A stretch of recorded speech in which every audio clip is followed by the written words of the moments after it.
வெண்முரசு. சென்னா வேங்கை 71.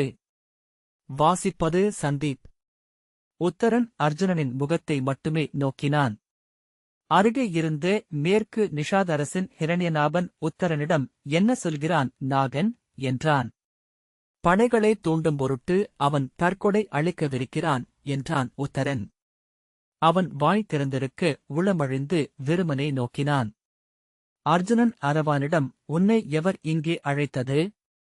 உனக்கு பேச உரிமையளித்தவர் எவர் என்று திரும்பி சுரேசரை நோக்கி, அமைச்சரே, அரசர் அமர்ந்திருக்கும் இந்த அவையில் நேற்று வந்த இளையோன் எப்படி நுழைந்தான் என்றான்.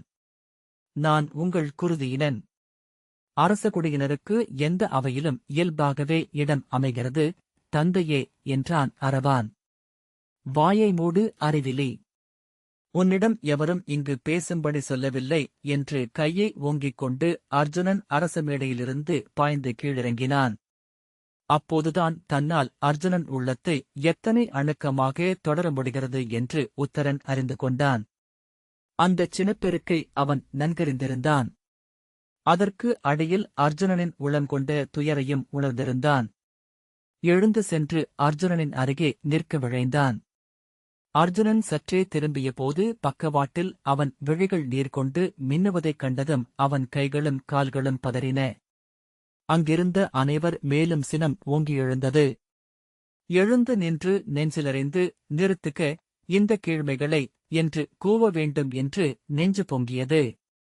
மைய நிஷாத நிலத்து அரசர் மணிமான் பார்த்தரே, எங்கள் மைந்தரும் களம் நிற்கிறார்கள். அவர்களும் குருதி கொடுக்கவே ஒருங்கியிருக்கிறார்கள் என்றார். ஆம், எங்கள் மைந்தரின் குருதியும் செந்நிறமே என்றார் முதிய கிராத மன்னர் கூர்மர். அர்ஜுனன் ஓங்கிய கை அசைவிழக்க அப்படியே நின்றான். அவையினரின் அமைதியும் விழிக்கூர்களின் தொடுகையும் அவனை நடுக்கு கொள்ளச் செய்தன. அவன் கை மெல்ல தளர்ந்தது. எங்கள் மைந்தருக்காக நாங்களும் இவ்வாறு கொந்தளிக்கலாம் என்றார் அசுரர் குடித்தலைவர் காகர். பாண்டவ மைந்தர்கள் அனைவரும் போரில் படைகளுக்குப் பின்னால்தான் நிற்கப் போகிறார்கள் என்றால் அதை சொல்லுங்கள் என்றார் சம்பராசுரரின் மைந்தர் கீர்த்திமான். அர்ஜுனன் குரல் தளர்ந்து அவன் என் மைந்தன் ஆயினும் என்றான். பொருளின்றி இருமுறை கை அசைந்தது. பின் விழிகளில் ஈரமிழ, ஆனால் அவன் இன்றுவரை இளவரசனாக வாழவில்லை. அரசகுடிக்குரிய எந்தச் சிறப்பையும் அடையவில்லை. ஆகவே அவனுக்கும் இப்போருக்கும் தொடர்பில்லை என்றான். அரவான், நான் என்றும் என்னை பாண்டவ மைந்தனாகவே எண்ணினேன் தந்தையே. என் கடமையை உணர்ந்தே இங்கு வரவேண்டும் என முடிவெடுத்தேன் என்றான். அர்ஜுனன், இல்லை, அவன் இதற்குரியவன் அல்ல, அவன் குடிக்கு நாம் செய்யும் வஞ்சம் இது. அவன் அன்னைக்கு நான் செய்யும் என்றபின் குரல் ஏங்க பீமனை நோக்கி, மூத்தவரே என்றான். பீமன், மைந்தர் எவரும் பலியாக வேண்டியதில்லை.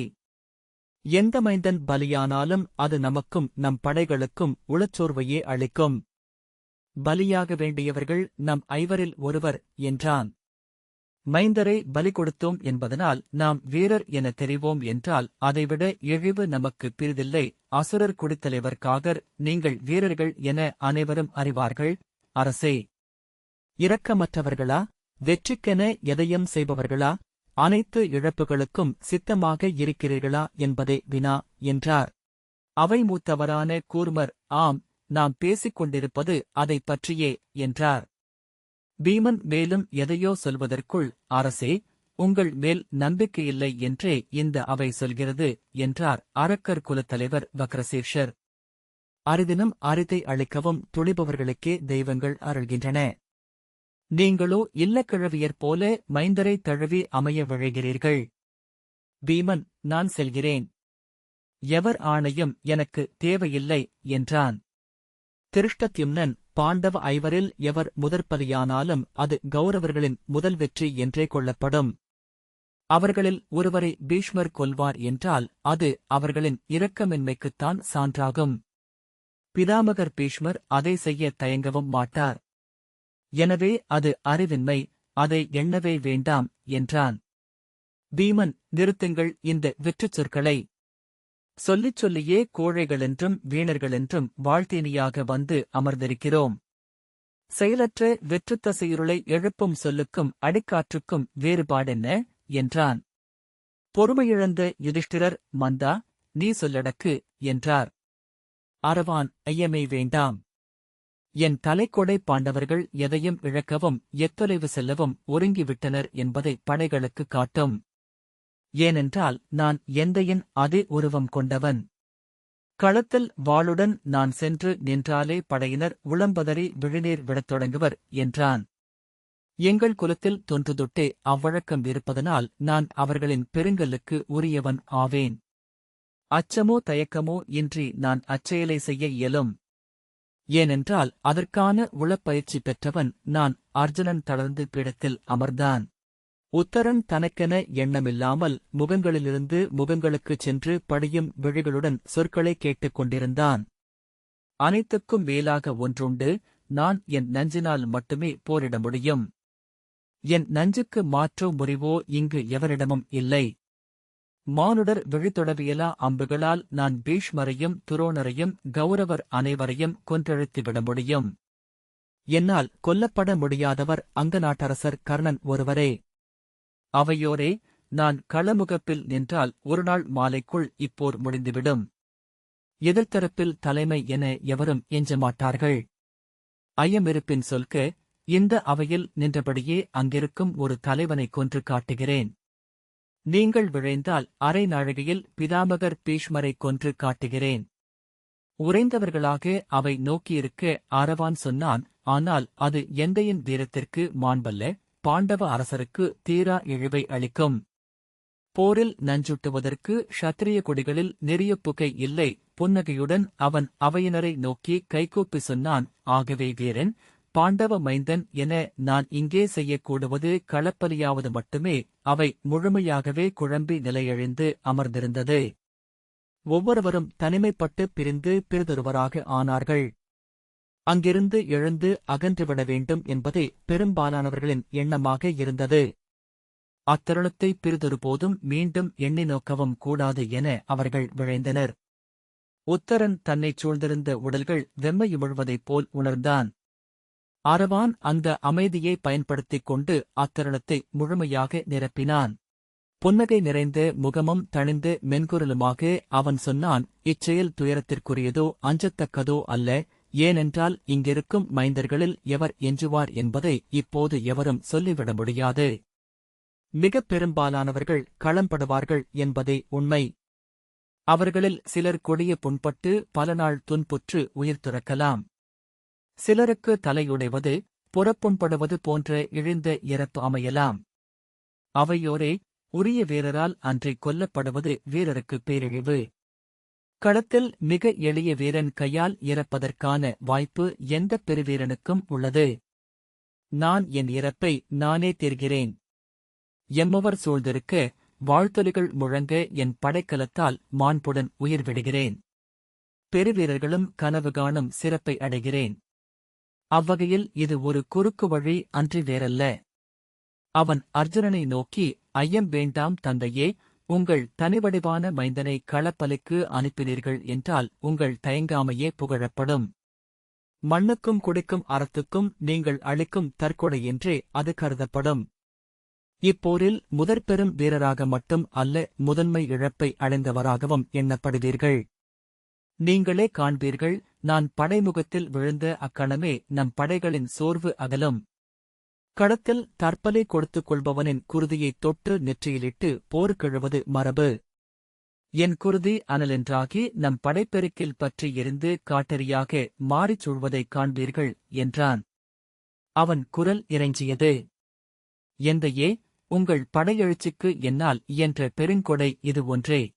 இத்தருணத்தை எனக்களியுங்கள். என் குடிமாண்பு குன்றாமல் புகழ் கொள்கிறேன். இது மறுக்கப்பட்டால் இப்படையில் எளியோரில் ஒருவனாக சிறுமை கொண்டு நிற்பேன். புரவிப்படை நடுவே நாகம் என மிதிப்பட்டு இறப்பேன்.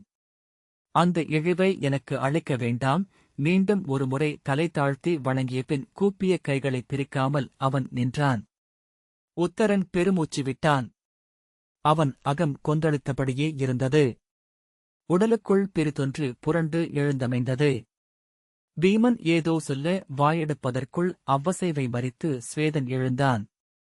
உரத்த குரலில், அரசே, மூத்தவர்களே, மீள மீள இந்த அவையில் நிகழ்வதைக் கண்டு சலிப்புற்றுவிட்டேன். நீங்களெல்லாம் பெருவீரர்கள், களம் நின்று போர் புரிய வேண்டியவர்கள், நாங்கள் பேணிக்காக்கப்பட வேண்டிய இளமைந்தரன்றி வேறல்ல என்று எண்ணிக்கொள்கிறீர்கள். அழிகூர்ந்து அதை நிறுத்துங்கள். நாங்களும் வீரர்கள்தான். நாங்களும் களம் கண்டு புகழ் பெறும் பொருட்டே படைக்கலம் ஏந்தி இங்கு வந்துள்ளோம். நாங்கள் செய்ய வேண்டியதென் என்பதை நாங்களே முடிவெடுக்கிறோம். போரிடவும் களப்பலியாகவும் உங்கள் ஒப்புதலுக்கு நாங்கள் ஏங்கி நிற்கவில்லை என்றான்.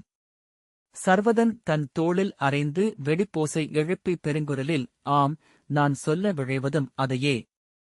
இது களம். இங்கே தந்தை என்றும் மைந்தரென்றும் உறவு ஏதுமில்லை. படைத்தலைவர்களாக பேசுங்கள், சிற்றுணர்ச்சிகளை அவையில் காட்டி உங்களை சிறுமை செய்து கொள்ள வேண்டாம் என்றான். சுருதகீர்த்தி, ஆம், இளையோருக்கும் எண்ணமும் தரப்பும் உண்டு என எண்ணுக என்றான். அர்ஜுனன், வாயை மூடு, அறிவிலி என்று கூவியபடி முன்னால் வந்தான். நான் இங்கு உங்கள் மைந்தனாக நிற்கவில்லை, தந்தையே. என் புகழ் நோக்கி செல்ல எனக்கு உரிமையுண்டு. எவரும் அதை தடுக்க முடியாது என்றான் சுருதகீர்த்தி.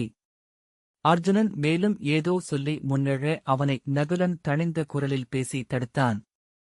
பாண்டவ மைந்தர்கள் அனைவரும், ஆம், நாங்கள் வீரர்கள், மழலைகள் அல்ல என்று கூவினர். போருக்கு வந்துள்ளோம், விளையாட்டுக்கு அல்ல, தந்தையரின் களிப்பாவைகள் அல்ல, நாங்கள் எங்களை எவரும் பேண வேண்டியதில்லை என்று சேர்ந்து குரலெழுப்பினர். அரவான், நான் சொன்னதையே அனைவரும் சொல்கிறார்கள், தந்தையரே. எங்கள் புகழை நாங்கள் ஈட்ட ஒப்புக்கொள்ளுங்கள்.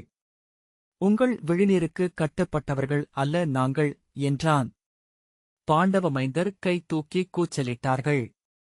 அஞ்சுவதில்லை, தயங்குவதில்லை, இங்கு ஆனென எழாவிட்டால் நாங்கள் பேடிகள் என்றே பொருள். பீமன், படைப்பொருத வந்தீர்களா, களத்தில் மடிய வந்தீர்களா? மூடர்களாக பேசுகிறீர்கள் என்றான். ஆம், நாங்கள் அனைவரும் களம்படுவோம். அதனூடாக புகழ் பெறுவோம். எவர் தடுப்பார் என்றான் சுதசோமன். அவனுடன் பாஞ்சால மைந்தர்களும் சாத்யகியின் மைந்தர்களும் இணைந்து கொண்டு குரல் எழுப்பினர். வெற்றியும் புகழும் எங்களுக்கும் உரியவை. நாங்கள் களத்தில் முன்னிற்போம் என்றனர். தந்தையர் விலகி நிற்கட்டும். வெற்றியை ஈட்டி உங்கள் கால்களில் படைக்கிறோம் என்றான் அபிமன்யு. ஆம், தந்தையர் விலகட்டும். நாங்கள் நடத்துகிறோம் இப்போரை என்றான் சர்வதன். எதேயன் படை சூழ்கைகளை நாங்களே அமைக்கிறோம். தந்தையர் எங்கள் திறம் என்ன என்று இனிமேலாவது உணரட்டும் என்றான். கூச்சல்களும் கையசைவுகளுமாக அவை கொந்தளித்தது. துருபதர் எழுந்து கையமர்த்தி, அமைக, அமைக என்றார். அவர்கள் மெல்ல அமைந்ததும், நாம் ஆற்றுவதென்ன என கூடி முடிவெடுப்போம். உங்கள் சொற்களை உரைத்துவிட்டீர்கள். படைசூழ்கையை பின்னர் வகுப்போம். இப்போது இளைய யாதவர் சொல்லட்டும், இனி ஆவதென்ன என்றார். அப்போதுதான் அங்கே இளைய யாதவர் இருப்பதை உணர்ந்தவர்களாக அனைவரும் அமைதி கொண்டனர். இளைய யாதவர், தற்கொடை என்பது அவ்வாறு எளிதாக செய்வது அல்ல, அதற்கென நெறிகள் உள்ளன. கிராதர்களே, உங்கள் குடிநெறிகள் என்னென்ன என்றார். அரக்கர் குலத்தலைவர் வக்ரசீர்ஷர், எங்கள் குடிமரபின்படி 8 இலக்கணங்கள் முழுதமைய வேண்டும். தன் விண்மீன் முழுநிலையில் அமைந்த பொழுதில் பிறத்தல், அரசக்குருதி கொண்டிருத்தல், பழுதற்ற உடலும் புலன்களும் உள்ளமும் அமைதல், காமத்தை அறியாதவனாக இருத்தல், படைப்பயிற்சி பெற்றிருத்தல், எவருக்கும் ஏவலனாகவோ அடிமையாகவோ இல்லாமலிருத்தல், அன்னையிடமும் குடிமூத்தாரிடமும் முழுதுளத்துடன் விடை பெற்று வருதல், எங்கும் எஞ்சும் கடமை ஏதும் இல்லாதிருத்தல் என அவை வகுக்கப்பட்டுள்ளன என்றார். அர்ஜுனன் உளவிசையுடன், நாகர்குடியில் அவற்றில் 4 அமைவது மிக கடினம் என்றபடி எழுந்தான். இல்லை தந்தையே, நான் பிறந்ததுமே பெருமைக்குரிய இறப்பு எனக்கு அமையும் என நிமித்திகர் கணித்தனர். ஆகவே இந்த 8 இலக்கணமும் பொருந்தவே நான் வளர்ந்துள்ளேன் என்றான் அரவான். ஒன்று குறைய இவ்வெட்டும் எங்கள் குலத்திலும் உள்ள நெறிகளே. அர்ஜுனன் சினமா கசப்பா என்று மயங்கிய முகத்துடன் உன் அன்னையிடம் விடைபெற்றாயா? போருக்கென்று அல்ல, இங்கு தற்பலிக்கென வாழ்த்து கொண்டாயா என்று உரக்க கேட்டான். மெய்சொல், உன் அன்னை உளங்கனிந்து அனுப்பினாளா உன்னை? அரவான், ஆம், நான் கிளம்பும்போது அன்னையிடம் சொன்னேன், வேண்டுமென்றால் தற்பலியாக என்னை அழித்து பாண்டவர்களை வெல்லச் செய்வேன் என்று. அன்னை அதற்கும் வாழ்த்தளித்தார் என்றான். பீமன் இரு கைகளையும் விரித்து, அவன் இதற்கெனவே வந்துள்ளான், இளையோனே என்ற பின் சினத்துடன் தலை திருப்பிக் கொண்டான். அர்ஜுனன் சோர்ந்தவனாக மீண்டும் பிடத்தில் அமர்ந்து தலையை கைகளால் பற்றிக் கொண்டான். அரவான், நான் தற்பலியாவதனோடாகவே இப்போர் வெல்லவிருக்கிறது. இத்தருணத்தில் அதை உறுதியாக உணர்கிறேன் என்றான். சுருதகீர்த்தி, ஆம், அவன் தேரும் வழி அதுவென்றால் அதுவே ஆகட்டும். நீ முன்னால் விண்செல்க இளையோனே, நாங்கள் அனைவரும் புகழீட்டி ஒளிகொண்டு அங்கு வந்து சேர்கிறோம் என்றான். அங்கே மீண்டுமொரு பந்தாடலை நிகழ்த்துவோம் என்றான் சர்வதன். சங்கன் உரக்க சிரித்தபடி, அங்கேயும் நானே வெல்வேன். ஆம், மீண்டும் நானே வெல்வேன் என்றான். அவர்கள் மாறி மாறி கூச்சலிட்டு நகைத்தனர். தோள்களையும் கைகளையும் அரைந்து கொண்டாடினர். அரவான், தந்தையே, என்னை வாழ்த்துக என்றான். அர்ஜுனன் சரிந்து நிலம் நோக்கிய விழிகளுடன் அசையாமல் அமர்ந்திருந்தான். இளைய யாதவர், இளைய பாண்டவரே, அவன் இறப்பைத் தவிர்க்க ஒரு வழி உங்கள் முன் உள்ளது. அவன் உங்கள் மைந்தன் அல்ல என அவை மறுப்பு உரைக்கலாம். அவன் தற்பலியாவதே பொருளற்றதாக ஆகிவிடும் என்றார். அரவான் திகைத்து நின்றான். இளைய யாதவர் அரவானிடம், சென்று வணங்குக மைந்தா. ஏற்பதும் மறுப்பதும் அவருடைய தெரிவென்றாகுக்கு என்றார். அரவான் கைகூப்பியபடி மேடை ஏறி அர்ஜுனனை அடைந்து கால் தொட்டு வணங்கினான். அர்ஜுனன் உதடுகளை இறுக்கி கழுத்து தசைகள் இழுபட்டு அசைய நின்றான். பின் குனிந்து மைந்தன் தலையில் கை வைத்து வாழ்த்தினான். மெல்லிய கேவலோசையுடன் அவனை தோள் தொட்டு தூக்கி தன் மார்புடன் அணைத்து இறுக்கிக் கொண்டான். அவன் பிடி மேலும் மேலும் இறுக அரவான் மூச்சுத் திணறினான். அவன் தோளில் முகம் பதித்து உடல் தசைகள் நெறிப்பட்டு அசைய நின்றான். அவையினர் விழிகளும் நீரணிந்திருப்பதை உத்தரன் கண்டான். நகுலன் அர்ஜுனன் தோளைத் தொட்டு அவனை தன்னுணர்வு கொள்ளச் செய்தான். மைந்தனை விட்டுவிட்டு அர்ஜுனன் மறுபக்கம் திரும்பிக் கொண்டான். நகுலனின் காலடிகளைத் தொட்டு அரவான் வணங்கினான். அவன் தலை தொட்டு வாழ்த்தினான். சகதேவன் ஓரிரு சொற்கள் சொல்லி வாழ்த்தினான். பீமனை வணங்கிய போது அவனும் அரவானை அள்ளித் தூக்கி நெஞ்சோடு இறுக்கி அணைத்துக் கொண்டான். அரவானின் கால்கள் நிலம் தொடாமல் காற்றில் துழாவின. பீமன் அரவானின் நெற்றியிலும் தோள்களிலும் முத்தமிட்டான். நகுலன் அவன் தோளைத் தொட அரவானை கீழிறக்கிவிட்டு மீண்டும் அள்ளி அணைத்து வெறியுடன் முத்தமிட்டான். நகுலன் தோள் தொட்டு உலுக்கி அரவானை விடுவித்து யுதிஷ்டிரரிடம் வாழ்த்து பெறும்படி சொன்னான். அரவான் யுதிஷ்டிரரை வணங்கினான். அவர் உணர்வேதுமின்றி தலையில் கை வைத்து வாழ்த்தினார். துருபதர், இது அவையில் முடிவாயிற்று என்றால் எவ்வண்ணம் இது நிகழ வேண்டுமோ அவ்வண்ணம் அமைக என்றார். அரக்கர் குலத்தலைவர் வக்ரசீர்ஷர் போர் தொடங்குவதற்கு முன்பு தன் வாளுடன் படைமுகப்புக்கு ஓடிச் சென்று எதிரித்தரப்பை நோக்கி முழந்தாளிட்டமர்ந்து குடித்தெய்வங்களையும் மூதாதையரையும் அழைத்து எதன் பொருட்டு தற்பலியாகிறோம் என்று விண்ணோக்கி கூவியறிவித்த பின் தன் கழுத்தை அறுத்துக் கொண்டு வலப்பக்கமாக சரிந்து விழுந்து உயிர் துறக்க வேண்டும் என்றார். ஆம், எங்கள் குடியின் நெறியும் அதுவே என்றான் அரவான். அரக்கர் குலத்தலைவர் வக்ரசீர்ஷர் இறுதி விழைவாக 3 கோரிப்பெற தற்பலி வீரனுக்கு உரிமை உண்டு என்பார்கள். இளைய நாகர் அவர் விழைவை சொல்லலாம் என்றார்.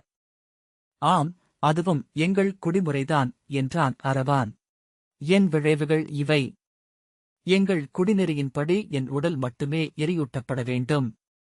நான் கொண்ட வஞ்சினம் முழுமை கொள்ளும் வரை என் தலை இந்தக் களத்தில் ஒரு களிமண் பீடத்தில் வைக்கப்பட்டிருக்க வேண்டும். பின்னர் என் மண்டையோடு என் நிலத்திற்கு கொண்டு செல்லப்பட்டு அங்கே புதைக்கப்பட்டு நடுகள் எழுப்பப்பட வேண்டும். அவையில் பெருமூச்சுகள் எழுந்தன. அரவான் யுதிஷ்டிரரை பார்க்க அவர் ஆகுக என கையசைத்தார். என் தந்தை குலத்தில் நீத்தாருக்கு அளிக்கப்படும் அன்னமும் நீரும் 18 தலைமுறை காலம் எனக்கும் அளிக்கப்பட வேண்டும் என்றான் அரவான். யுதிஷ்டிரர் தலையசைத்தார். இறுதிக் கோரிக்கை எந்த இடம்? அவர் என் அன்னையை மீண்டும் சென்று சந்திக்க வேண்டும். அவர் அன்னையுடன் ஒரு நாளேனும் மகிழ்ந்திருக்க வேண்டும். அர்ஜுனன் சொல்லின்றி அமர்ந்திருந்தான். எந்தை சொல்லளிக்கவில்லை என்றான் அரவான். அர்ஜுனன் கைவீசி அதை ஏற்பதாக அறிவித்தான். சகதேவன், மைந்தா, ஒன்று குறைய 8 நெறியும் உன் குடிக்கும் உண்டு என்றாயே, அது என்ன என்றான். சிறிய தந்தையே, என் குடியில் மணமான பின்னரே தற்கொடைக்குச் செல்ல வேண்டும் என்பது மரபு என்றான் அரவான். ஆனால் பெண்ணில் காமத்தை அறிந்தவன் போர்நிலத்திற்கு உகந்த பலி அல்ல என்பதே எங்கள் குடிவழக்கு என்றார் அரக்கர் குலத்தலைவர் வக்ரசீர்ஷர். அரவான், என் குடிநெறியை இங்கு நான் பொருட்டென கருதவில்லை. உங்கள் குடிநெறி திகழட்டும் என்றான். உன் குடிநெறியை கடந்தவன் என்றால் உனக்கு நாகநிலத்தில் கல்லிருக்குமா? அறிவிலி என்றான் பீமன். அவ்வாறென்றால் நான் இன்றே ஒருத்தியை மணக்கிறேன். காமத்தை அறியாது களம்புகிறேன் என்றான் அரவான். போர்க்களத்தில் பெண்கள் இல்லை என்று அறியாதவனா நீ என்றான் பீமன். இங்கு ஒரு பெண்ணை கொண்டுவர இனி பொழுதும் இல்லை. நாளை முழுக்க படைநிலை ஒருக்கவே தேவைப்படும். அரவான், ஆம், ஆனால் இங்கு ரோகிணி என்னும் ஆணிலி இருக்கிறாள். அவளை நான் மணந்து கொள்கிறேன் என்றான். பீமன் சீற்றம் தாழாமல் இரு கைகளையும் ஓங்கி அறைந்தபடி, என்ன பேசுகிறாய்? அறைந்தே கொன்றுவிடுவேன் உன்னை என்றபடி அரச மேடையிலிருந்து கீழே தாவ துருபதர் எழுந்து அவனைத் தடுத்தார்.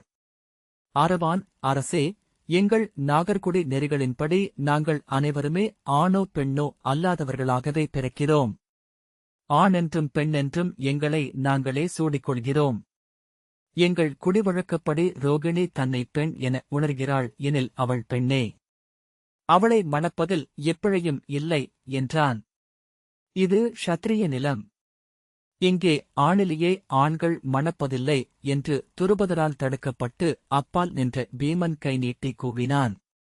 ஆம், ஆனால் இந்த மணமே என் குடியின் ஏற்புக்காகத்தான் செய்யப்படுகிறது என்றான் அரவான். இங்கு நான் நுழைந்தபோதே அவளைக் கண்டேன். அப்போதே அவள் எனக்கு மிக அணுக்கமானவள் என்னும் எண்ணத்தை அடைந்தேன். முற்பிறப்பின் எச்சம் ஒன்று எங்கள் நடுவே உள்ளது என எண்ணுகிறேன். சகதேவன், ஆம், உன் பிறவி நூலை நான் கணித்துள்ளேன். உனக்கு மனைவி உண்டு, மைந்தர் இல்லை என்பதே நான் கண்டது என்றான். வாயை மூடு. உன் பிறவி நூல் குவியலை அள்ளி தீ வைப்பேன். அறிவிலி என பீமன் சகதேவனை நோக்கி சீறினான். துருபதர், அவன் சொல்வது மெய்தான் பாண்டவரே. அவன் குடியில் அது வழக்கமென்றால் நாம் எப்படி மறுக்க முடியும் என்றார். அறிவிலிகள், வீணர்கள் என்று நிலத்தில் துப்பிய பின் பீமன் வெளியே செல்ல முற்பட, மந்தா, அவை மேடையில் அமர்க என்றார் யுதிஷ்டிரர். இங்கு நான் இருக்க விழையவில்லை. இது பித்தர்களின் கூட்டம் போலிருக்கிறது என்றான் பீமன். அமர்க, இது என் ஆணை என்றார் யுதிஷ்டிரர். பீமன் பற்களைக் கடித்து தன் தொடையை அறைந்தபடி எடையுடன் பீடத்தில் அமர்ந்து கைகளை கோத்துக் கொண்டான். யுதிஷ்டிரர், அது அவன் விருப்பம் என்றால் அதுவே நிகழ்க. மனம் எவ்வகையில் எங்கு நிகழ வேண்டும் என்றார். நமக்கு பொழுதில்லை. இப்போதே அந்து எழுந்துவிட்டது. நாளை புலரி முதல் படைநிலை அமைக்கத் தொடங்க வேண்டும். இங்கேயே மனம் நிகழட்டும். மூத்தோரும் அரசரும் கூடிய அவை அதற்கு பொருந்துவதே என்றார் துருபதர். யுதிஷ்டிரர், களத்தில் மனம் நிகழ்வதற்கென ஏதேனும் முறைமைகள் உண்டா பாஞ்சாலரே என்றார். களத்தில் மனம் நிகழ்வதில்லை. ஆனால் அரிதாக படைகள் தங்கும் ஊர்களில் மனம் நிகழ்வதுண்டு. படைக்கு வந்த அந்தண மூத்தவர் அதை முன்னின்று நிகழ்த்துவார் என்றார். அதற்கென தனி முறைமைகள் உண்டா என தெரியவில்லை. அந்தணர் அறிந்திருப்பார். யுதிஷ்டிரர், ஆம், அவ்வாறே ஆகுக. அந்த ஆணிலியை அழைத்து வருக. திருமணத்துக்கான அனைத்தும் ஒருங்குக என்றார். ஏவலர் தலைவன் தலை வணங்கி வெளியே சென்றான். அவனுடன் ஸ்வேதனும் சங்கனும் சென்றார்கள். அவர்கள் செல்வதை அவை ஓசையவிந்து நோக்கி அமர்ந்திருந்தது. உத்தரன் மீண்டும் தன்னையும் சூழலையும் உணர்ந்தான். இந்த வாசிப்பை கேட்டதற்கு நன்றி.